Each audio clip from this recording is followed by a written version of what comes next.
Hello. Hi everyone. So welcome to the second part of this lecture, which is talking about first and second speeches. So the thing that I talk about here is would primarily be focused on first speeches. So things like your framing, how do you frame strategically, what are the things that you should what are the things that you should frame, and then I'll briefly talk about second speaker. And in terms of what are what are your priorities, what should you do within the round, and whether or not you should try to develop a new argument or whether or not you should try to back up and rebuild the case of your first speaker. So, let's move on. So, the first speeches, framing, and why it's very important to frame things well. So, it's very important in terms of deciding results of the round. So, if you're a very robust and very comprehensive model, you can just outright win the debate if you have a very comprehensive model that your opposition team or your opponents might have a very hard time responding to. So, if you have a model that talks about things like amnesty or rehabilitation as part of the model, then it's very hard for another team to be like, here are why rehabilitation doesn't work, or if you throw a curveball around them in terms of your setup, in terms of your framing, it might also help. Yeah, this can also win you the debate in terms of where you want to place set or time set the motion. I'm not saying this as like the debate must occur here, but giving reasons to why this debate occurs in this particular reason, why this is likely to be true. If you're able to do that, you are able to win on particular context also. So if it's true that this debate occurs in developing countries, for example, then if your opponent argues about why you need to have welfare, why you need to have like um environmental protection, for instance, you might be able to win if you're able to prove that developing countries, not only does the debate take place in developing countries, but why developing countries have a priority for economic growth as opposed to things like welfare protection, for instance. Um, Secondly, is that framing is very different from just giving the definition of keywords in the motion, which is something that a lot of novice and beginner like debaters do, which is that they just give the definition of the word, but it's more important to just identify key features and characteristics of those things and framing things that are just not the meaning of it, but rather what does this look like? How does it operate in the world and all these different things. Framing can also be both contextual and argumentative. I'll talk about this one later on in the lecture. So framing and the way in which you can do really good framing is just to ask yourself very prompting questions about the emotion. So for instance, why did the narrative of hustle culture exist in the first place? What led to the rise of hustle culture? And you can explain that it's because people feel like they can succeed because of media amplification, or maybe because people just want to have a lot more agency in terms of controlling their own business operation. Who are the primary voter demographic of this political party? So, for instance, you might be able to believe that the Republican Party in the US might have a more rural-based, working class voter base. So, a lot of the voters are people from the Midwest area, so places like Alabama, Tennessee, Florida, Texas are often places that vote Republican. Explain, for instance, what are the platform and the manifesto of the Republican Party, that might also be that might also be pretty good. Things like, for instance, they are economically very liberal. It can also just be the fact that they're very socially conservative. They support smaller governments. They prefer corporations. They support the idea of pulling yourself up by the bootstrap. So they don't want like robust, very expanded healthcare system and whatnot. But you can also explain things like what is the status quo for this particular social movement. So how does the feminist movement in India right now look like? Are they well funded? Who are the main people that are backing them up? These are the very important questions you can ask. All of this often requires you to have a very extensive reading of the world. So this is just in terms of whether or not you're able to add on any additional context to make your framing richer and more in-depth. So if you're able to have like very robust framing around not only the feminist movement, but the status quo and how does it look like in different parts of the world. Maybe the one in India is very different from the one in the US. Maybe the difference is in terms of the things that they're fighting for.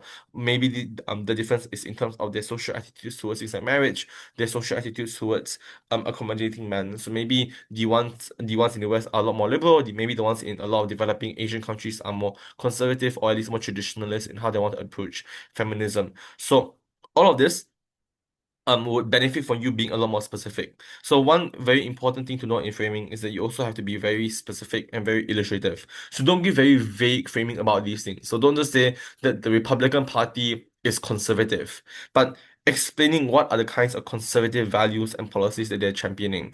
Don't just say that the um feminist movement in this particular country is very poor and doesn't have a lot of financial backing. But you can also explain why they don't have a lot of financial backing. Explain as to why they are currently struggling right now, for instance. So examples of these things not only helps make your framing a lot more realistic in the sense of how it crosses the intuition gap, which I'll talk about later on, but it also just makes your framing a lot richer and a lot more specific, which is something that a lot of judges really do appreciate in these, especially when you're competing against a team that gives very abstract, very vague framing that teams can't usually see.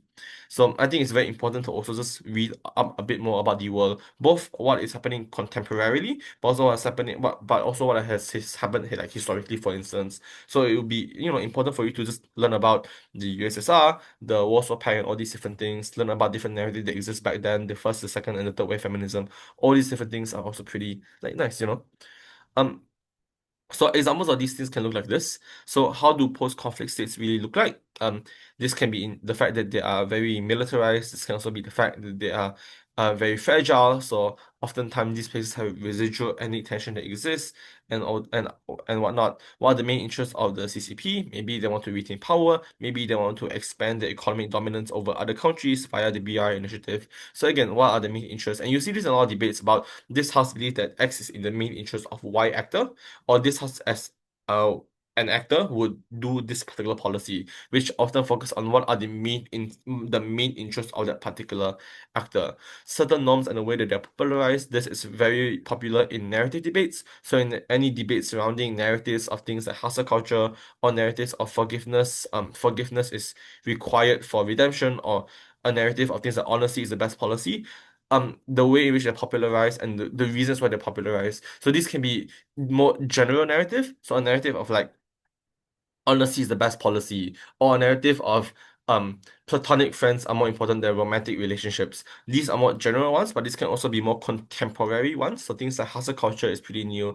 Things like taking on risks and taking on debt can also be pretty new. So again, norms change and evolve over time, and it's very important for you to just be aware about existing narratives and norms that exist within societies. And you can just notice this in your conversations here and there also. So that in Chinese New Year, if your aunt asks you how is your love life, when are you gonna get married, that kind of does imply that there's a social expectation that places a premium on getting married in Asian societies. And you can also analyze as to why that's the case, right? What are some traits of social media? This one is also very important in terms of explaining things like the addictive nature of social media, explaining that even though it creates community, oftentimes these communities are very self-reinforcing, all these different things. Or how does the rise of XYZ look like? So I think the very important thing to note in a lot of these are examples, but it's also just good to be illustrative, because the more illustrative you are, the more believable it is. Another very important thing to note in framing also is that a lot of it just asks yourself, just centers around the question of how does this one thing really look like, and you can show. So how does social media look like? How does this particular norm look like? How do post-conflict states look like? So a lot of it just requires, again, when you're framing something, you change the design or the frame of your picture and whatnot. You can decide upon these things by just being a bit more illustrative and just showing and becoming a bit more specific about these things. So don't just say post-conflict states have a lot of tension, but you can also be a bit more specific in terms of explaining why is there tension. Maybe it's because they're just post-conflict, so um they have just like um witnessed a war happen in their country, but this is also a post-conflict state, which means that it's gradually ebbing away, or maybe there are still some residual tension between different ethnicity. You can also explain that a lot of post-conflict states are highly militarized for the main reason that the only way in which they're able to achieve peace, like even temporarily, is if someone occupies the power vacuum. And usually in a lot of these instances, it's the what is it? So the military or the law enforcement or the police force becoming the one that occupies the power vacuum, right? Um, so this is something that I've noticed very recently. Maybe it's something that I think is already there, but I've only just noticed it recently, which is called the intuition gap. So sometimes your framing, your arguments may be very vague and abstract. So things like, for example, backlash, escalation of conflict, or just saying things like EU-US relations are pretty good. Don't tap into intuition, because to a lot of people, they just don't sound very plausible. And they do lose out to both counter framing, responses, and arguments that sound more realistic and sound more intuitive. And this is also where illustrations and examples are important because it crosses the intuition gap by creating a bridge. When you ground your case in reality, that's also very helpful. So I know this is very hard to do, especially in more like debate line stuff of things like narratives and norms. But I think it's possible to just ground them not just in real world examples. Like you don't just say that like the background behind the US EU relations becoming very good. What are the primary things they trade in? But so these are like factual illustrations. So like you illustrate these things in a more factual manner. But this can also be more anecdotal and more like informal illustration. So this doesn't have to be like something like this. But illustrations can also just be like, this looks like during Chinese New Year, your auntie asking you about your marriage status. Or this can also just be things like, this looks like hustle culture and people starting up their own businesses only realizing that they're going to fail and therefore they have to pull back out because they believe that there's no meaningful way for them to make a profit out of them. They are driven into depression, they feel a lot worse about themselves. That strands things like familiar relations. So I think just being a bit more illustrative in terms of how do you visualize these things to the judges and helping the judge visualize these things, I think is very important. Because what I think is emphasized right now, especially in modern day debating, is a shift away from more structural reason kind of stuff to also having an emphasis and premium placed upon examples and using illustrations. And I think you will see this in a lot of like high quality debates also. If you go to like top rooms, you will see that at least 20% of the case revolves around using examples to supplement their analysis. And there's a very big distinction here between being example centric and using examples to supplement, by the way. So being example centric is that you make a lot of those examples central and integral to the argument. So when you are saying that, for example, this and this and this and this, so what you're doing here is that you're substituting analysis with examples, which you shouldn't really do. Because examples are not in and of itself something that can win you debates. But examples are usually catalysts, especially if you have learned chemistry, it's things like rate of reaction, right? So if you have all the basic stuff already there, you have the impact, you have the analysis, you have the mechanism, you have the weighing, all already there. The one thing that makes your case more persuasive and taps into the judge would be the example. So the examples are supplementary in the sense that if you have all the existing things prior to you giving those examples, these are the things that will make it a lot believable and a lot more plausible for the judge to buy later on.